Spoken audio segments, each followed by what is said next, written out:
दोस्तों, बहुत समय पहले की बात है जब समुद्र किनारे बसे एक नगर ताम्रलिप्ति पर राजा चंद्रसेन का राज हुआ करता था। राजा से मिलने के लिए हजारों लोग उत्सुक रहते थे। उन्हीं में से एक था नवयुवक शतवशील।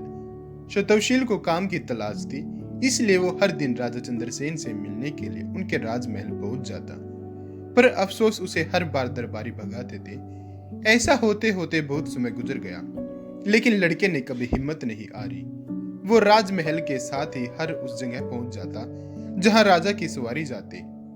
एक दिन राजा भ्रमण कर अपने सैनिकों के साथ महल की ओर लौट रहे थे। कड़ी धूप होने के कारण राजा को काफी तेज प्यास लगी। सैनिक इधर उधर पानी ढूंढने लगे, लेकिन कोई भी कामयाब नहीं हुआ। तभी राजा अपने मार्ग पर खड़े शतवशील को देखते हैं। नवयुवक को देख राजा पूछते हैं, क्या तुम्हारे पास पानी है? शतवशील तुरंत राजा को पानी पिलाता है और साथ ही मीठे फल भी खिलाता है।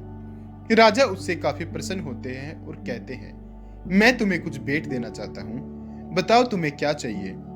भूपति राजा चंद्रसेन के सवाल पूछते ही छठ से शतवशील कहता है कि महाराज, मैं लंबे समय से काम की तलाश कर रहा हूँ। अगर आप मुझे कुछ देना ही चाहते हैं तो आपकी बहुत कृपा होगी। इतना सुनते ही राजा तुरंत उसे अपने दरबार में नौकरी दे देते हैं।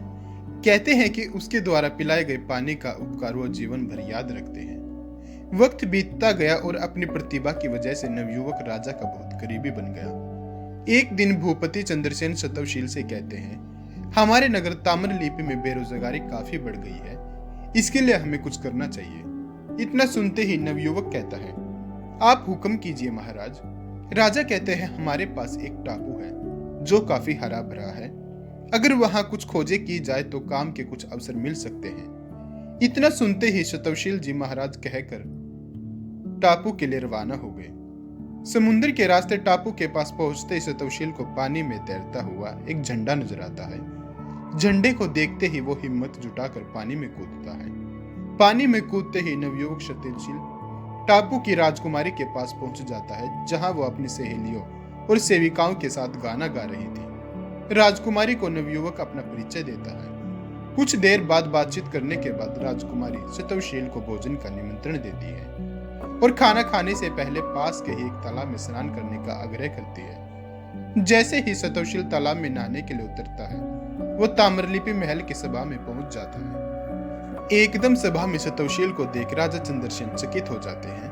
वह उससे पूछते हैं, अरे तुम यहाँ कैसे? शतवशील राजा को पूरी घटना के बारे में बताता है। सारी बातें जानने के बाद राजा भी उस टापू में जाने का फैसला लेते हैं।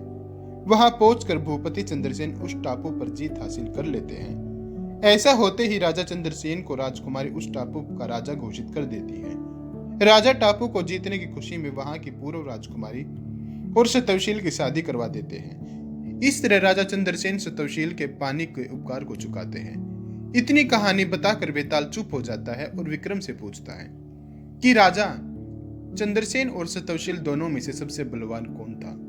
सवाल सुनते ही विक्रम बोला, शतवशील ज्यादा शक्तिशाली था। बेताल पूछता है, कैसे?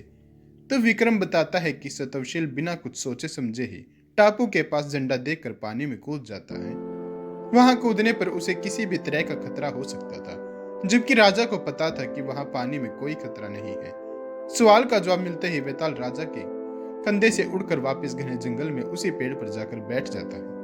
दोस्तों, कहानी से सीख मिलती है, हिम्मत कभी नहीं हारनी चाहिए और कर्म लगातार करने चाहिए।